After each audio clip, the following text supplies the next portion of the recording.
Have you ever started a pacifist run of Undertale and thought, man, I really wish I wasn't the only one getting beat up right now? And that thought is what made me want to set out to see if I could beat the pacifist route of Undertale by only using my fists. Well, with some exceptions, but barring them was switching Flowey's kill or be killed motto into an eye for an eye, or just whacking you over the head with a stick for trying to fight an elementary schooler. With that intro out the way, let's begin. Like all playthroughs, it begins with a child plummeting hundreds of feet to their doom, only to be saved by a bunch of yellow flowers. Then we get to name the fallen human. And what better name than human? Yeah. Once you wake up, dazed and confused, we explore and hey, what a nice flower. Look at that smile. How could I not trust it? Oh. Well, time to switch gears. We're killing everything. Before you could take out the weed poison, while we stay from our wrath.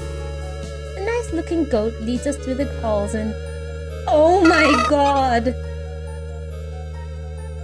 Oh. Suddenly filled with the great shame of having disappointed the great goat mom, I decide to never take the life of another again. Well, I'm still gonna beat everything up, but, you know, not kill them. I'm not a Toriel leads us through the halls a bit more where we end up encountering another monster. I just barely manage holding back attacking and get to be saved. Maybe the sparing others from death thing isn't so bad. We get to hold hands with Toriel, get abandoned by Toriel. Mom? Get a phone and then go out into the rest of the ruins. Now for the general rules of things.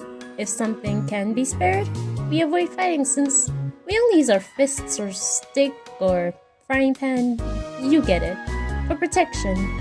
And if we can't fight them or immediately spare them, then we're forced to have to act even if we're being punched over and over, which is a sacrifice I'm willing to make. After traversing the ruins a little more, we ended up finding a ghost. We instinctively attacked, but I couldn't help feeling a sort of kinship with them. So I laughed at them and we continued on.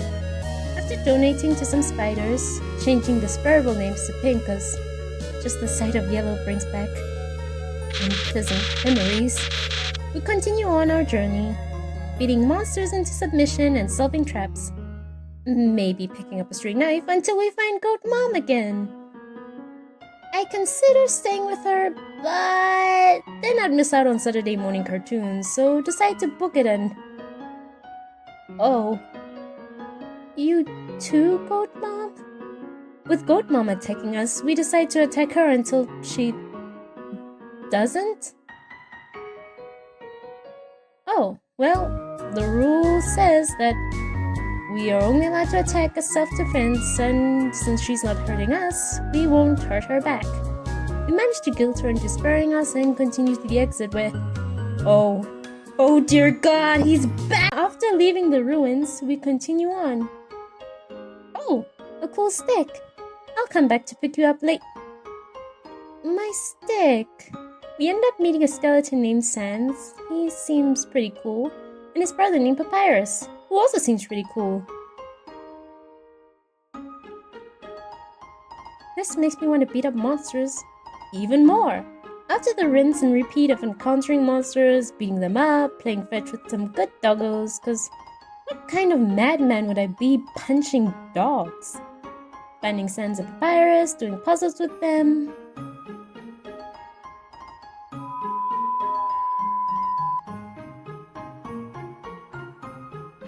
Yes. We end up in a nice place called Snowdin. We talk to the locals. Yeah, same little bunny. And Papyrus, and he attacks us too? Not you too!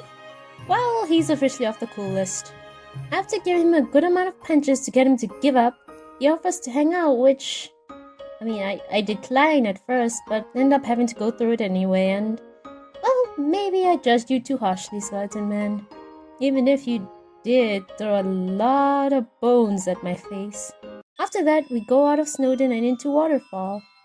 Oh, cause the waterfalls! We meet up with the lizard kid from before and Skeleton Man number 2. Get a free dinner with him, zone out as he talks about stuff, I don't know, and the lazy jerk didn't even offer us a way to get back.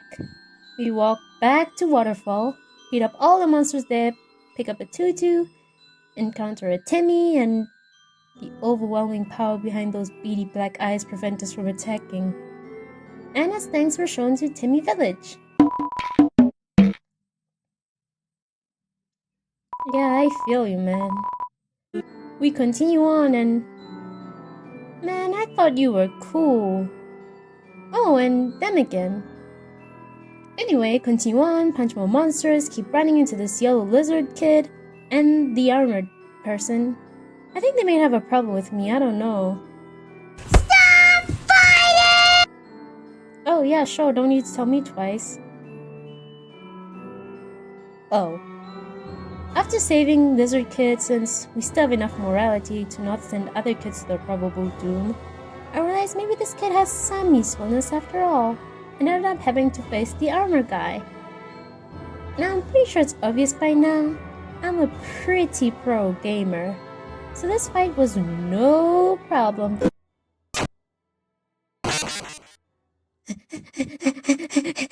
Anyway, after winning the fight and loading... Imagine if I just poured this water on the ground. Okay, I guess it'll save you. We save Fish Girl's life and continue on to Hotland. Wait, I was zoning out for a second, what? I don't know, this metal dude seems kinda cool. We traverse Hotland, negotiate a few peaceful ways to end fights.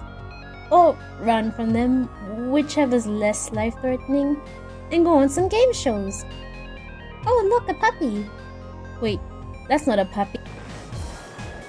Oh, we also saw a spider lady somewhere in there, but she was pretty cool, that's all that matters. Oh.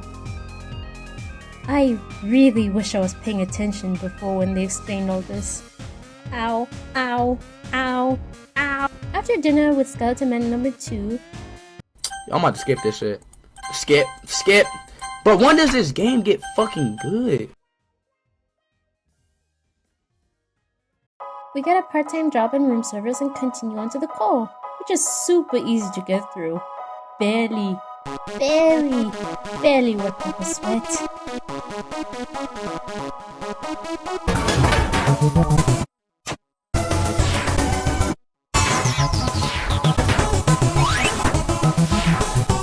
And after one more fight with middle dude who becomes middle, we have to talk with Lizard Woman and continue on to face the king, I think. I wasn't paying attention. Dude, no, I hurt a lot of people. Just because I didn't kill them doesn't mean I didn't hurt them. I hurt your brother too, bro. Pay attention. And after being the king, who only took one try, like, it was barely a challenge. Well, that was easy. Guess now I can leave this place and go to the... Oh no. Not you! And after finally setting a weed whack on this thing, we proved that, yep, you can beat Undertale Pacifist while primarily using fighting as a way to get monsters to subdue. And I decided not to go for true pacifist since it's impossible to beat it using fighting to get them to be sparable. But hey, at least now you know you can give the monsters a few hits for every hit they give you. If you enjoyed this video, maybe check out my others, which isn't much right now, so maybe subscribe. I have more video ideas and maybe suggest some if you want. Anyway, hopefully I'll be seeing all of you next video. Take care!